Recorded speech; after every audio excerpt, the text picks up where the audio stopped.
এই কথাগুলো শুনি যে কেউ যদি আল্লাহ এবং আল্লাহর রাসূলের কথা শুনে, দ্বীনি এক একটা কথা শুনে এক এক বছর নফল ইবাদত করলে যে সওয়াব হইতো, আল্লাহ তাআলা বান্দার আমলনামায় সেই সওয়াব লিখে দেন। চিল্লায়া বলেন সুবহানাল্লাহ। আজকে দেখেন, দ্বীনি এক একটা কথা শুনবেন, এটার দ্বারা আল্লাহ তাআলা আমাকে আপনাকে এক বছর নফল ইবাদত করার সওয়াব আল্লাহ তাআলা আমার আপনার আমলনামায় দিয়ে দিতেন এবং দিয়া দিবেন।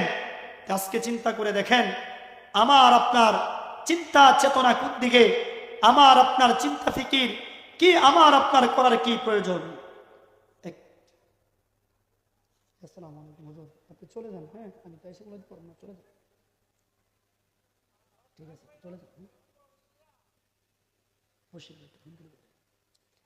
জি, এই জন্য বলতেছিলাম যে আল্লাহ রাব্বুল আলামিন আমাকে আপনাকে যেই বিষয়গুলো মানে ফলো করার জন্য বলেছেন, এটা হচ্ছে আল্লাহ আল্লাহর রাসূলকে মহব্বত করা, আল্লাহ আল্লাহর রাসূলের ভালোবাসা নিয়ে দুনিয়ার জমিনের মধ্যে চলা। আল্লাহ নবী সাল্লাল্লাহু আলাইহি সাল্লাম, সহিহ বুখারী শরীফের 15 নম্বর হাদিস, আল্লাহর নবী বলেন, লা ইউমিনু আহাদুকুম হাত্তা আকুনা আহাব্বা ইলাইহি মিন ওয়ালিদিহি ওয়া ওয়ালাদিহি ওয়ান নাসি আজমাইন। আমার আপনার নবী বলে দেয়, দুনিয়ার পৃথিবীর মানুষগুলোর কথা নবী বলেন, অন্য কোন মানুষের কথা বলেন নাই। আল্লাহর নবী বলে দেয়, একজন মানুষ পরিপূর্ণ মুমিন হইতে পারবে না, মুত্তাকি হইতে পারবে না। আল্লাহর নবী বলেন, একজন মানুষ যদি আল্লাহর নবীকে মহব্বত করতে চায়, আল্লাহ তাআলা বলে দেয়, আমার একজন মানুষ, একজন উম্মত কখনো পরিপূর্ণ মুমিন হইতে পারবে না, কখনো মুমিন হইতে পারবে না। আল্লাহর নবী বলেন, বান্দারে, নিজেকে বড় আশিক দাবি করো, নিজেকে বড় ঈমানওয়ালা দাবি করো। কেমন ঈমানওয়ালা দাবি করো, নিজেকে দাবি করো, কিন্তু আল্লাহর নবী বলেন, ততক্ষণ পর্যন্ত একজন মানুষ পরিপূর্ণ মুমিন হইতে পারবে না। লা ইউমিনু আহাদুকুম হাত্তা আকুনা আহাব্বা ইলাইহি মিন ওয়ালিদিহি ওয়া ওয়ালাদিহি ওয়ান নাসি আজমাইন। ওয়ান নাস শব্দ দিয়ে বলেন, আল্লাহ তাআলা বলেন, বান্দারে, আমি নবীকে ততক্ষণ পর্যন্ত মহব্বত করা হবে না, ভালোবাসা হবে না, যতক্ষণ পর্যন্ত তার বিবি, বাচ্চা, সন্তান, সন্ততি এবং জীবনের চলাফেরার ক্ষেত্রে যে প্রয়োজন সকল জিনিসের থেকেও আল্লাহর রাসূলকে যতক্ষণ পর্যন্ত মহব্বত করতে পারবে না, ততক্ষণ পর্যন্ত একজন মানুষ মুমিন খাঁটি হতে পারবে না। এটা হচ্ছে হাদিস। আবার আল্লাহ তাআলা কুরআনুল কারীমের মধ্যে বলে দেয়, কুরআনুল কারীমের মধ্যে বলে, আল্লাহ তাআলা আমাকে আপনাকে জানিয়ে দেয়, এই যে আমি আপনি আসলাম, এই কান দিয়া কথাগুলো শুনলাম আর এই কান দিয়া বের করে দিলাম, আমার আপনার হালত কি আজকে বর্তমান যারা আলোচনা করেন এবং যারা আলোচনা শোনেন, উভয়দের উদ্দেশ্য থাকে যে হুজুর একটু মজা লাগাইতে পারে কিনা, হুজুরের কণ্ঠটা ভালো কিনা। আসলে ভাই, আমরা এস্তার জন্য আসি না, আসি ফিস্তার জন্য। এই জন্য এই কান দিয়া কথা শুনি, এই কান দিয়া বের করে ফেলি। কিন্তু আমার আপনার বুঝতে হবে, এই কথাগুলো অন্তরের কান লাগায় শুনতে হবে। আমার আপনার হালত হচ্ছে কি, লোহার মধ্যে বাড়ি দিলে লোহা কিন্তু গরম হয়, নরম হয়, কিন্তু বাড়ি দেয় লোহা বলে, আরে বেটা বাড়ি দিতেছ, আমি লোহা যেই সেই।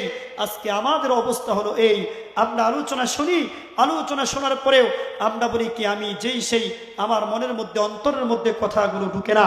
আল্লাহ তাআলা বলে দেয়, বান্দা, এই কথাগুলো তোমার শুনতে হবে, বুঝতে হবে, মানতে হবে।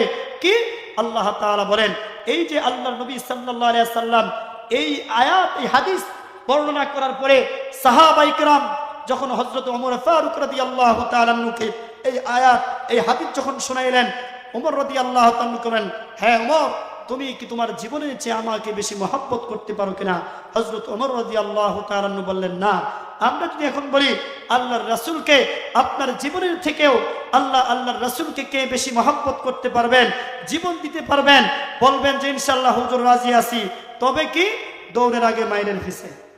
ইসলাম নিয়ে কোনো কটূক্তি করলে, কথা বললে আমি আপনি জাফায়া পড়বো তো দূরের কথা, বলবো কি এটা হুজুরদের কাজ, আমাদের কাজ না। কেমন একটা এক্সাম্পল হচ্ছে, আমাদের এই বাংলাদেশের মধ্যে আসলে আলোচনা করতে গেলে বিভিন্ন দিক চলে আসে। সাতপন্থী একটা গ্রুপ আছে, আপনারা জানেন, চিনেন? সাত গ্রুপ, এই যে একটা গ্রুপ, এটারে আমরা বলি সাদিনা, এতাতিনা আতাতি, মানে এরা খালি মারামারি করে। এরা কোন তরিকায় পাইল? আল্লাহর রাসূলকে অনুসরণ করবে, আল্লাহর রাসূলের যে জিন্দেগি সবর ধারণ করা, সবর করবে, এই সবর, এই ধৈর্য মানুষের মধ্যে নাই। তারা কিন্তু এই উলামা ইকরামের অনুকরণ না করে, কোরআন হাদিসের অনুকরণ না করে, তারা এক সাদিয়ানির অনুসরণ করে। এখন আপনারা বলেন, এই সাদ সাপ এবং জুবাইর সাপ, এটা কি আল্লাহর রাসূলের দলিল? এটা কখনো দলিল হতে পারে না।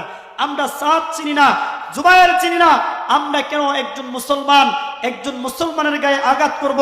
আমরা একজন মুসলমান আরেকজন মুসলমানকে কেন মারতে যাইব? এই ইন্ডিয়ার সাদকে নিয়ে সাদ সাহেব দলিল নয়, জুবাইর সাহেব দলিল নয়, দলিল হচ্ছে কোরআন এবং হাদিস, আল্লাহ এবং আল্লাহর রাসূল। কথা বলেন ঠিক কিনা বেঠিক? এই জন্য আল্লাহ তাআলা বলেন, বান্দা, আল্লাহর রাসূল যেমন দলিল, আল্লাহ তাআলা বলে দেয়, কি বলে? আল্লাহ তাআলা বলে, বান্দা, তোমরা আল্লাহর রাসূলকে মহব্বত করতে গেলে কোন কোন জিনিসগুলো থেকে আল্লাহর রাসূলকে বেশি মহব্বত করবে, আল্লাহ কুরআনুল কারীমের মধ্যে বলে দেয়। দেখেন, আপনারা হয়তো বলবেন কিয়ামতের দিন, আল্লাহ লা আদরি, আল্লাহ আমি তো জানি না, আমি তো জানতাম না কোন কোন জিনিস থেকে বেশি মহব্বত করা লাগবে আল্লাহর রাসূলকে। আল্লাহ তাআলা বলে দেয়, কি বলে? আল্লাহ তাআলা কুরআনুল কারীমের মধ্যে বলে দেয়, কুল ইন কানা আবাউকুম ওয়া আবনাউকুম ওয়া ইখওয়ানুকুম ওয়া আজওয়াজুকুম ওয়া আশীরাতুকুম ওয়া আমওয়ালুন ইকতারাফুহা ওয়া তিজারাতুন তাখশাউনা কাসাদাহা ওয়া মাসাকিন তারদুনা হাব্বা ইলাইকুম মিনাল্লাহি ওয়া রাসূলিহি। এ মুসলমান, চিন্তা করে দেখো, আল্লাহর নবী জনাবে মুহাম্মদুর রাসূলুল্লাহ আমিনুল মুমিনিন হযরত ওমর রাদিয়াল্লাহু তাআলা আনহু বলেন, ওমর, বলো ওমর, তুমি আমাকে বেশি মহব্বত করতে পারো কিনা তোমার জানের চেয়েও? ওমর ফারুক রাদিয়াল্লাহু তাআলা আনহু বললেন, ইয়া রাসূলুল্লাহ, ওগো নবী, না নবী, আমি আমার জীবনের চেয়ে আপনাকে বেশি মহব্বত করতে পারি না। আল্লাহর নবী বলেন, ওমর রে, আমি নবীকে ভালোবাসা হইল না, আমি নবীকে মহব্বত করা হইল না। ওমর রাদিয়াল্লাহু তাআলা আনহু কিছুক্ষণ চুপ থাকার পরে বিবির মহব্বত, সংসারের মহব্বত, বাড়ির মহব্বত, দুনিয়ার মহব্বত অন্তর থেকে জেরে ফেলে দেওয়ার পরে বলতেছেন, ওগো নবী, ওগো আল্লাহর নবী, এই মুহূর্তে আমি ওমর আমার জীবনের চেয়েও, আমার জানের চেয়েও, আমার প্রাণের চেয়েও আমি আপনাকে বেশি মহব্বত করি। বলেন সুবহানাল্লাহ। ওমর রাদিয়াল্লাহু তাআলা এই কথা বলেন। আল্লাহর নবী বলেন, আনা ইয়া ওমর, ওগো ওমর, এতক্ষণে হয়েছে আমাকে আমি নবীকে মহব্বত করা। ওমর রে, এমন যদি দুনিয়ার জমিনের মধ্যে মানুষগুলো মহব্বত করতে পারে, এই মহব্বত নিয়ে যদি দুনিয়ার জমিনের মধ্যে মানুষ জিন্দেগি চালাইতে পারে রে মুসলমান, আল্লাহর নবী বলেন, কাল কিয়ামতের দিন আমি নবী ওই আমার উম্মত গুলোরে রেখে আমি কখনোই জান্নাতে প্রবেশ করব না। আমার নবী বলেন, ওমরকে জানিয়ে দেয়, উমরের মতো মহব্বত যদি আমি আপনি করতে পারি, আজকে মহব্বত করি বিবিকে, আজকে মহব্বত করি টাকাকে, আজকে মহব্বত করি ব্যবসা বাণিজ্য চাকরি এগুলোকে, আজকে এই মহব্বতের কারণে তো আসতে পারি না। শিল্প এলাকা, ম্যানুফ্যাক্টরি এলাকা, মানুষকে কয়জন? আজকে এই মহব্বত, এই দুনিয়ার মহব্বত করার কারণেই আজকে দেখবেন বিবির সাথে স্বামীর ঝগড়া, স্বামীর সাথে স্ত্রীর ঝগড়া। কেন? আল্লাহ বলেন, বান্দা, এই মানুষগুলোর মহব্বত হচ্ছে দুনিয়ার সাথে, এই জন্য দুনিয়ার মহব্বত হচ্ছে অশান্তির সাথে। কারণ দুনিয়া তো শান্তির জায়গা না। দুনিয়া যদি শান্তির জায়গা হইতেন তাহলে আল্লাহ তাআলা 1,24,000 পয়গম্বর নবী আলাইহিস সালাতু ওয়াস সালাম দুনিয়ার জমিনের মধ্যে পাঠানোর পরে আল্লাহ তাআলা তাদেরকে নিয়ে যাইতেন না, তাদেরকে দুনিয়াতেই রাখতেন। আবার এই দিন বোঝানোর জন্য, এই ইসলাম শেখার জন্য নবী রাসূল প্রেরণ করতেন না, একজন নবী তো হইলে যথেষ্ট হইতো। যুগে যুগে নবী রাসূল, যুগে যুগে উলামা ইকরাম, যুগে যুগে আল্লাহ ওয়ালারা এসে আমাকে আপনাকে ইসলাম শিখাচ্ছেন, ইসলামের দাওয়াত দিচ্ছেন। কেন? আমি যাতে ইসলামের মধ্যে অটল থাকি। কিন্তু আমার আপনার তো অটলতা নাই। আমার আপনার ঈমান, আমার আপনার ইসলাম হচ্ছে কচু পাতার পানির মতো। কচু পাতায় পানি দিলে যেমন কচু পাতাকে ভিজাইতে পারে না টলমল করে, এরকম ভাবে আমার আপনার আজকে ইসলাম, এই দিন আমাকে